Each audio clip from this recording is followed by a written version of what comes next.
자, 오늘 본문 말씀을 가지고 내 마음이 짓눌릴 때라는 제목으로 함께 은혜를 나누겠습니다. 함께 우리 제목을 따라 하시겠습니다. 내 마음이 짓눌릴 때.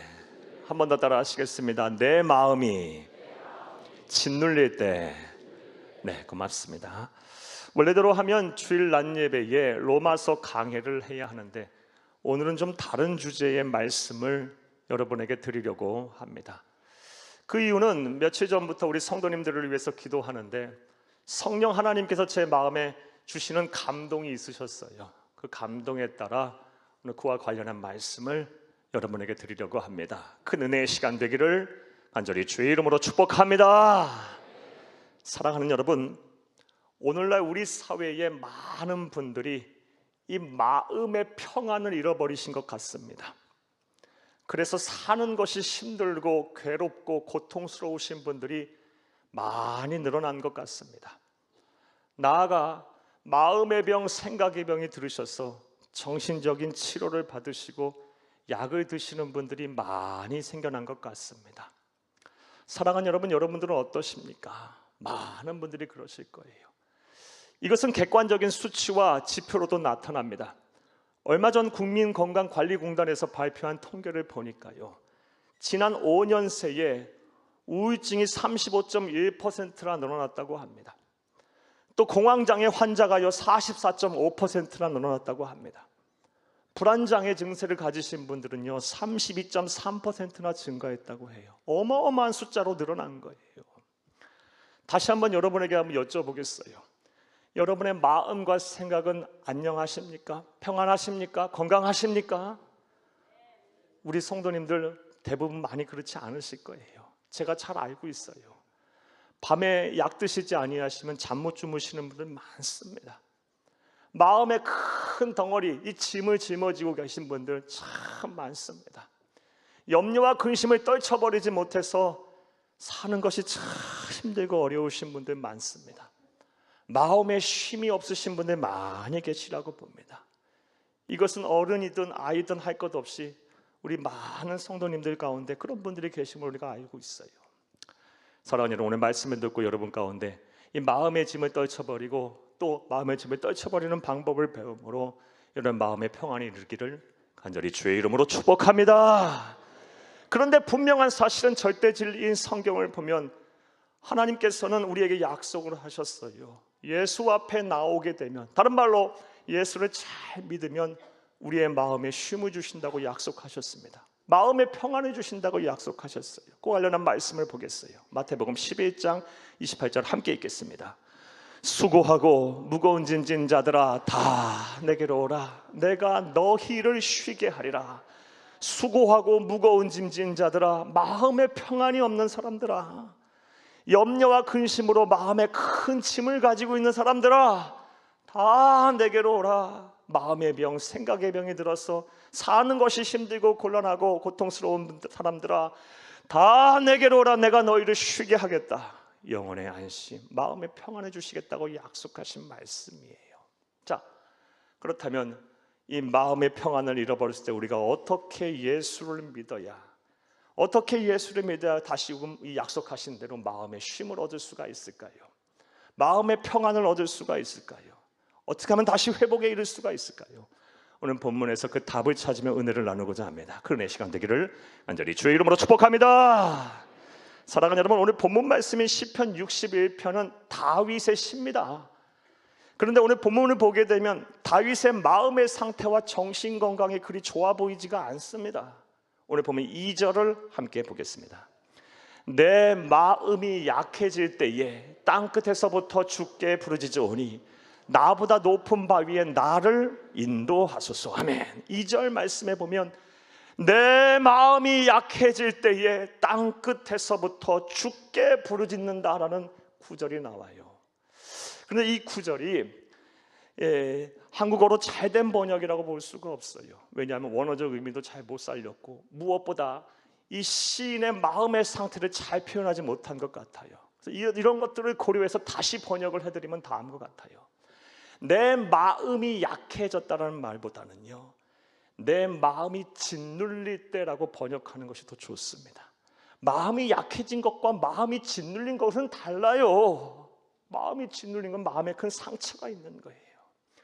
그리고 땅끝에서부터 주께 부르짖는단 말은 실제 땅끝까지 가서 주께 부르짖었다는 말이 아니고, 이 또한 시적인 표현이에요. 땅끝에 서 있는 사람 마냥, 절벽 끝에 서 있는 사람 마냥 삶이 위태위태하다라는 거예요. 정리하면 내 마음이 약해질 때에 땅끝에서부터 주께 부르짖는다는 말을 정리하면 다음같이 번역을 다시 할 수 있어요. 내 마음이 막 짓눌려져서 땅끝에, 벼랑 끝에 서 있는 사람 마냥 내 삶이 위태해졌다라는 거예요. 사랑하는 여러분, 오늘 본문의 다윗과 같은 지금 마음의 상태와 정신적인 상태에 있으신 분들 많이 계시라고 봐요. 여러분, 다시 한번 여러분에게 여쭤보겠어요. 여러분의 마음과 생각 어떠하십니까? 영혼은 건강하십니까? 많이 힘드시죠? 고통스럽죠? 괴로우신 분들 많이 계시라고 봐요. 하나님이 주신 이 아름다운 세상에서 감사하며 살아야 하는데 그렇지 못하고 염려와 근심을 떨쳐버리지 못하고 하루하루 사는 것이, 산다기보단 견딘다고 말하는 것이 더 맞는 분들이 많이 계시라고 봅니다. 다시 한번 여러분에게 말씀드립니다. 오늘 말씀을 듣고 큰 은혜가 되고 또 이 마음의 평안을 얻는 방법을 여러분 알게 되기를 간절히 주의 이름으로 축복합니다. 자, 그렇다면 다윗에게 어떠한 일이 있어서 다윗이 이렇게 마음의 상태와 정신 건강이 심란할까요? 문제가 있을까요? 사랑하는 여러분, 우리가 잘 알다시피 다윗은 이스라엘의 제2대 왕입니다. 그리고 이스라엘 전 역사를 통틀어서 가장 사랑받고 존경받는 왕 중의 왕, 성군입니다. 그런데 성경에 기록된 다윗의 일생을 보게 되면요, 그는 꽃길만 걷는 인생을 살지 않았어요. 평탄한 삶만 살지 않았어요. 마치 롤러코스터를 타는 사람 마냥 인생의 부침이 심했어요. 즉 화려한 날도 많았지만요, 한순간의 실수와 잘못으로 인생이 막 곤두박질 쳐서 나락으로 떨어진 경우도 많았습니다. 특별히 오늘 본문의 배경이 되는 때가 그래요. 본문의 배경은요, 사랑하는 여러분, 가장 사랑하는 아들이었던 압살롬이란 왕자가 반란을 일으켜서 이 아버지 다윗이요, 신발조차도 신을 겨를이 없이 피난을 가야만 했어요. 그렇게 피나는 생활을 하는 가운데 아들의 창과 칼을 피하려 도망 다닐 때 쓴 시예요. 얼마나 마음이 힘들고 어려웠겠어요. 사랑하는 여러분, 한번 생각을 해보세요. 나와 피 한 방울 섞이지 않고 한 번도 만나보지 않은 사람이 초면에 나에게 무례한 말만 해도요, 하루 종일 괴로워요. 하루 종일 마음이 심사가 뒤틀려요. 참 힘듭니다. 그런데 가장 사랑하는 자녀가 나를 죽이겠다고 칼과 창을 들고 쫓아다닌다. 마치 사냥감을 쳤는 늑대 마냥 막 나를 죽이겠다고 따라다닌다, 쫓는다. 여러분 어떻게 살겠어요? 이 마음이 어떻겠어요? 갈기갈기 찢어졌을 것이고 멘탈은 막 나갔을 거고요. 정신적인 충격은 이루 말할 수가 없을 거예요. 사랑하는 여러분, 지금 다윗이 그런 상황 속에서 내 마음이 짓눌려서 내가 땅끝에 서 있는 사람 마냥 내 모든 기력이 쇠했다, 나는 지금 번아웃 됐다, 나는 고통스럽다 라고 말을 하고 있는 겁니다. 자, 그런데 우리가 본문을 잘 검토하고 끝까지 잘 관찰하게 되면요, 이 시가 결코 절망의 시가 아님을 알 수가 있습니다. 비탄의 시, 통곡의 시만이 아님을 알 수가 있습니다. 시편 61편은요 희망의 시예요. 회복의 시입니다. 즉 다윗은요 시편 61편에서 그런 절망적인 상황 속에서도 다시 주 안에서 회복할 수 있을 것이라는 소망의 끈을 놓지 않아요. 그리고 결국 절망의 바다를 건너서 회복의 땅에 이르게 됩니다. 사랑하는 여러분, 자, 그렇다면 이제부터 생각을 해보겠어요. 다윗은 어떻게 했길래 이 마음이 짓눌렸을 때 다시 회복으로 갈 수가 있었을까요? 우리 또한 마음이 짓눌려 괴로울 때 어떻게 하면 다시 회복할 수가 있을까요? 자, 이제부터 따라 하시겠어요? 첫째로, 따라합니다. 첫째로, 하나님께 기도해야 합니다. 사랑하는 여러분, 오늘 본문 2절을 함께 다시 보겠어요. 내 마음이 약해질 때에 땅끝에서부터 주께 부르짖으오니, 여기까지만 보겠어요. 내 마음이 짓눌려서 마치 땅 끝에 서 있는 사람 마냥 위태위태 삶이 위태위태할 때 무엇을 했다? 주께 부르짖으오니. 이 부르짖단 말은 기도했단 말이에요.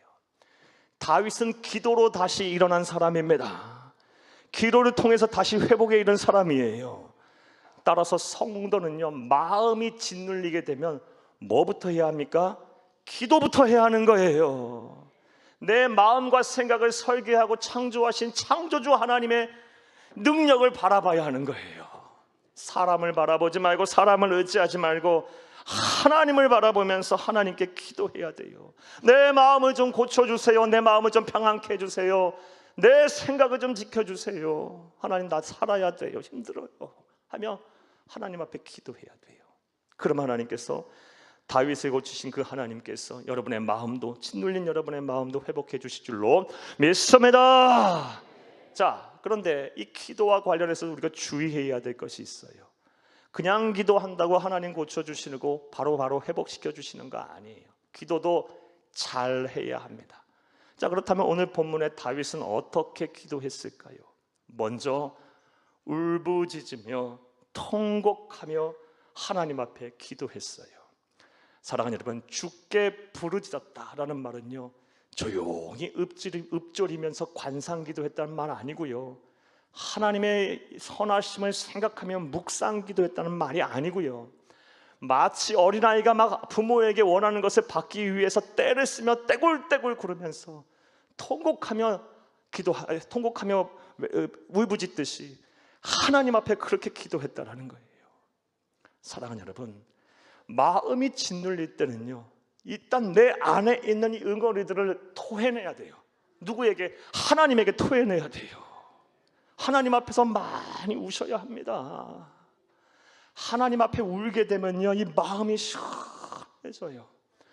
하나님께서 우리의 울분을 다 받아주시고요, 우리에게 은혜로 그 텅 빈 마음을 채워가세요.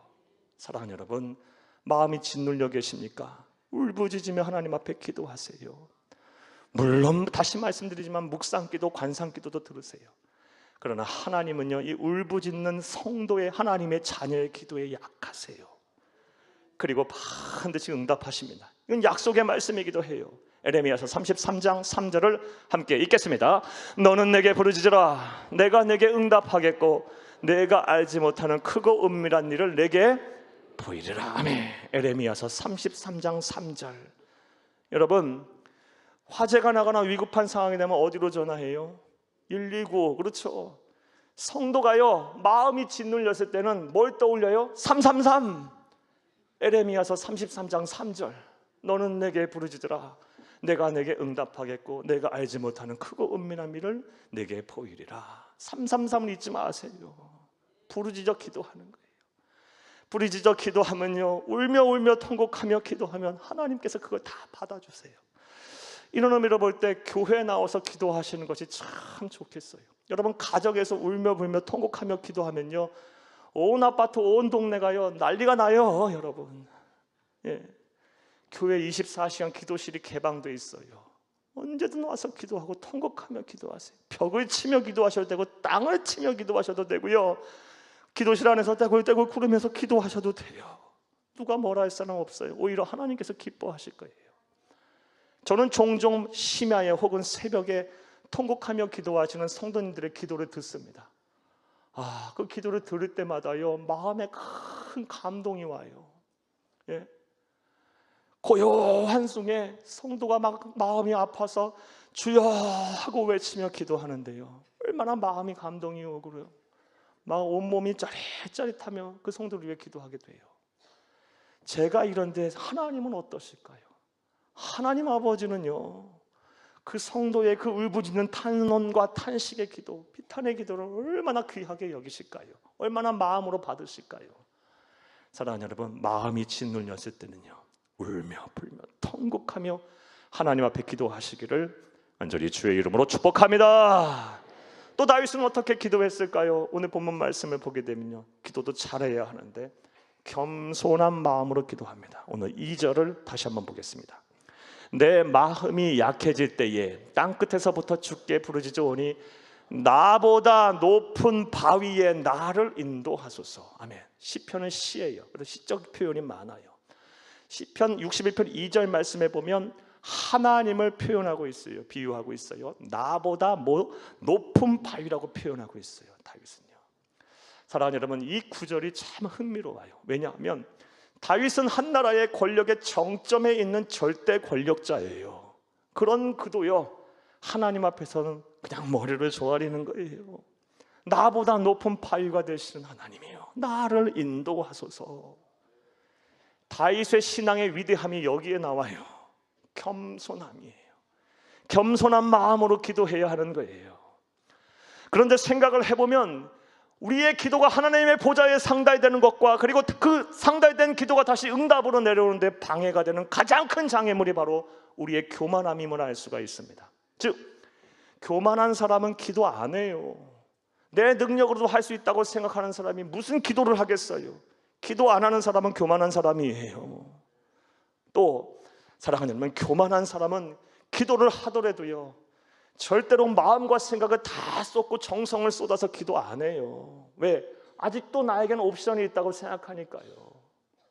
또 교만한 사람은요, 기도해도 하나님 뜻대로 기도 안 해요. 자신의 뜻, 자신의 정욕대로 기도하죠. 또 교만한 사람은요, 기도한 후에도 하나님의 능력을 의심합니다. 여러분 어떠십니까? 여러분의 기도는 어때요? 사랑하는 여러분, 이제 좀 겸손하게, 좀 순수하게 기도하셨으면 좋겠어요. 백지창처럼 좀 하얀 마음 가지고 기도하셨으면 좋겠어요. 사랑하는 여러분, 전적으로 내 마음과 생각을 하나님 앞에 쏟아가면서 내 마음이 지금 짓눌리고 힘드니까 하나님 나 좀 도와달라고 온 생각과 온 마음을 다 정성하고 내 마음에 있는 울분을 쏟아가며 하나님 앞에 기도하시기를 바라요. 그리고 한 번 기도한 것은 받은 줄로 믿으라 약속하셨으니 의심하지 마세요. 예수님처럼 내 뜻대로 마옵시고 아버지 원대로 하옵소서 하며 기도하세요. 그리하면 하나님께서 반드시 여러분의 상한 마음을 고치실 것입니다. 마음의 평안을 주실 줄로 믿습니다. 자, 첫 번째로 우리의 마음이 짓눌렸을 때 우리는 어떻게 회복으로 가야 하나요? 하나님께 기도해야 합니다. 두 번째로 오늘 본문 말씀을 통해서 알 수 있는 방법은 뭘까요? 다윗은 어떻게 기도했을까요? 다윗은 어떻게 했을까요? 따라 하시겠습니다. 둘째로 하나님께 피해야 합니다. 하나님께 피해야 돼요. 우리가 세상을 살다 보면 때로는 내 마음과 생각을 좀 의탁하고 의지할 영혼의 안식처 혹은 영혼의 피난처가 있으면 좋겠다라는 생각을 많이 하게 됩니다. 왜냐하면 내 주변에 일어나는 모든 일에 대해서 항상 공격적이고 도전적인 자세로 응전할 수 없기 때문이에요. 아무리 의지가 강하고 신체적으로 강한 사람이라 할지라도 모든 일을 도전적이고 공격적으로 행할 수는 없는 거예요. 그렇게 삶은 힘들어서 못 살아요. 반드시 부러집니다. 건강이 부러지거나 아니면 마음과 생각에 병이 들거나 아니면 인간관계가 파탄나거나 뭐 하나 부러지게 돼 있어요. 즉 소낙비가 내릴 때는요, 때로는 이 소낙비를 잠시 피하는 것이 지혜로운 사람이에요. 인생의 풍랑이 내게 닥쳐올 때는요, 잠깐이라도 인생의 풍랑에 맞서 공격적이고 도전적으로 나서는 것도 때론 필요하지만 때로는요 내 영혼의 안식처이자 피난처를 향해서 마음과 생각을 의지하고 의탁해야 합니다. 자, 그런데 문제는 사람들이 영혼의 안식처, 피난처가 무엇이고 누구인지를 몰라요. 어디다 마음을 둬야 하고 어디다 생각을 맡겨야 하는지를 모르는 경우가 허다해요. 사랑하는 여러분, 여러분에게 한번 여쭤보겠어요. 여러분의 마음과 생각을 온전히 의지하고 의탁할 여러분의 영혼의 안식처가 있으십니까? 피난처가 있으십니까? 여러분 꼭 있어야 돼요. 이런 걸 볼 때 세상 사람들이 꼭 해서는 안 되지만 이 스스로 이 목숨을 끊는 극단적인 선택을 하는 것 때로는 이해도 돼요. 마음과 생각을 의지할 안식처가 없는 거예요. 갈 곳이 없는 거예요, 더 이상. 그런데 오늘 본문 말씀을 보게 되면 위대한 신앙인 다윗은 그러한 상황 속에서 우리가 어떻게 행동을 해야 되는지는 모범 답안을 주고 있어요. 오늘 보면 3절과 4절을 함께 보겠습니다. 주는 나의 피난처시요 원수를 피하는 견고한 망대이심이니이다. 내가 영원히 주의 장막에 머물며 내가 주의 날개 아래로 피하리이다. 아멘. 3절 4절 역시 시기 때문에 시적 표현들이 많아요. 다윗은 하나님을 향하여 나의 피난처라고 말하고 있고요, 원수를 피하는 견고한 망대다라고 표현하고 있어요. 그리고 4절에 이르러서는 영원히 주의 장막에 머물겠다 그러고요, 주의 날개 아래에 피하겠다고 말해요. 사랑하는 여러분, 3절 4절을 볼 때 다윗은 자신의 마음과 생각을 하나님께 의지하고 하나님께 피하고 있어요. 즉 하나님이 다윗의 온전한 피난처가 되신 거예요. 사랑하는 여러분, 인생의 풍랑 중에 계십니까? 그렇다면 하나님께 피하세요. 하나님께 여러분의 마음과 생각을 맡기세요. 즉 더 이전보다 더더욱 하나님을 의지하라는 거예요. 사람을 의지하지 말고요, 하나님을 의지하세요. 좌우면을 바라보지 말고 구속하신 예수를 더 바라보는 거예요. 어느 때? 마음이 짓눌렸을 때. 사랑하는 여러분, 마음이 짓눌렸을 때는요, 사람의 소리를 가려들어야 돼요. 사랑하는 여러분, 사람의 소리 듣기 시작하다 보면 못 살아요. 힘들어서요. 좋은 말들 그렇게 들려오지 않아요. 더 큰 마음의 상처가 와요. 마음이 짓눌렸을 때는 사람의 소리를 듣고 하나님의 음성을 듣기를 힘써야 합니다. 자, 이제 마음이 짓눌렸을 때는 이전보다 더 하나님을 의지하세요. 그리고 사람의 소리가 아닌 하나님의 음성을 듣기 위해 노력하세요. 그렇게 하는 것이 하나님께 피하는 거예요. 하나님이 여러분의 온전한 피난처가 되실 줄로 믿습니다. 이와 관련해서 다음 같은 이야기 여러분에게 들려드리겠어요. 한국어로 번역된 책은요, 흔들리지 않는 믿음이라는 책이에요. 이 책을 쓰신 분이 엘리자베스 엘리엇이라는 분이시고, 이분은 에콰도르 선교사님이셨던 분이에요. 이분이 남편과 함께 짐 엘리엇이라는 분과 함께 에콰도르에서 선교사로 사역을 하셨어요. 좀 오래된 일이긴 하지만요, 1956년에요 에콰도르에서 사역을 하실 때 큰 사건에 휘말리게 돼요. 사랑하는 여러분, 그 당시만 해도 식인 부족이 있었어요.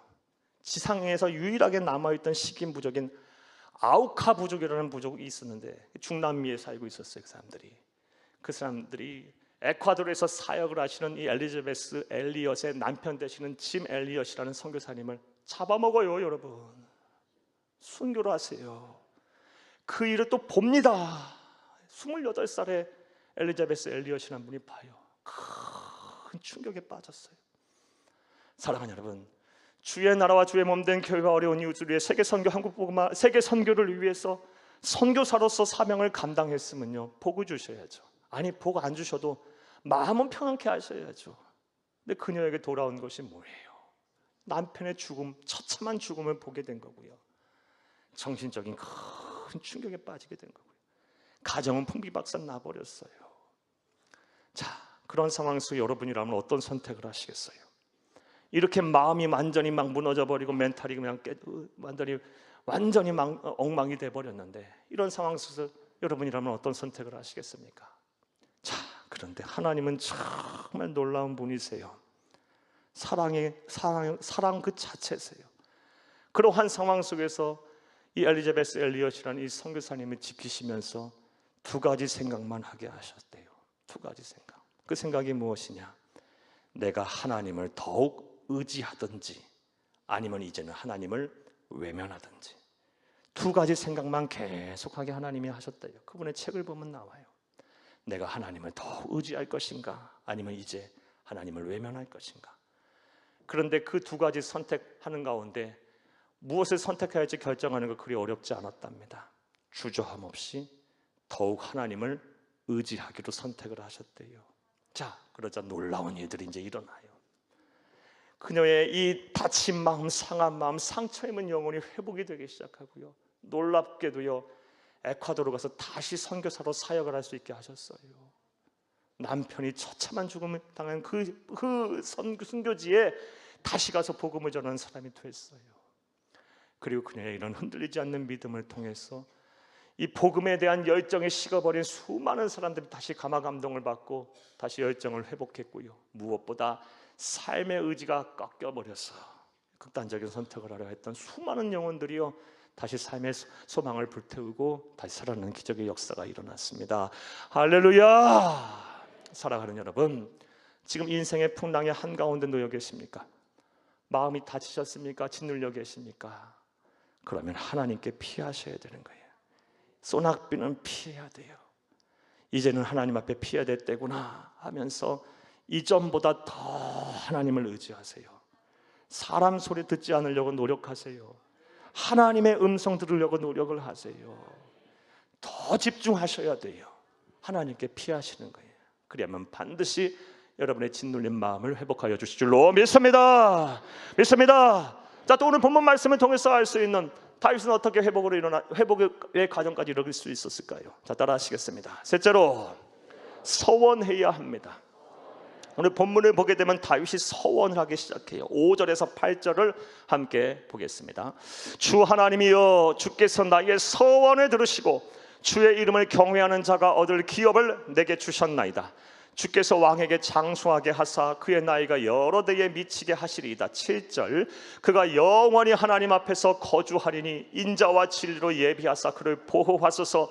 그리하시면 내가 주의 이름을 영원히 찬양하며 매일 나의 서원을 이행하리이다. 아멘. 여러 가지 말 표현하고 있지만 표현은 간단해요. 하나님, 나 살려주시면, 나에게 다시 기회를 주시면 왕 노릇 제대로 할게요. 하나님 잘 경외하는 신앙인 될게요. 서원한 거예요. 하나님, 나에게 다시금 기회를 주시면, 나 살려주시면, 내 짓눌린 마음을 평안케 해주시면, 나 살 수 있게 해주시면 하나님 잘 경외하는 그런 왕 되고요, 하나님 잘 섬기는 참된 신앙인 될게요. 이 얘기예요. 맹세하며 하나님 앞에 서원하며 기도했어요. 서원했더니 하나님 들으시고 그의 마음을 평안케 하여 주셨고, 우리 잘 알다시피 이후의 스토리 잘 알아요.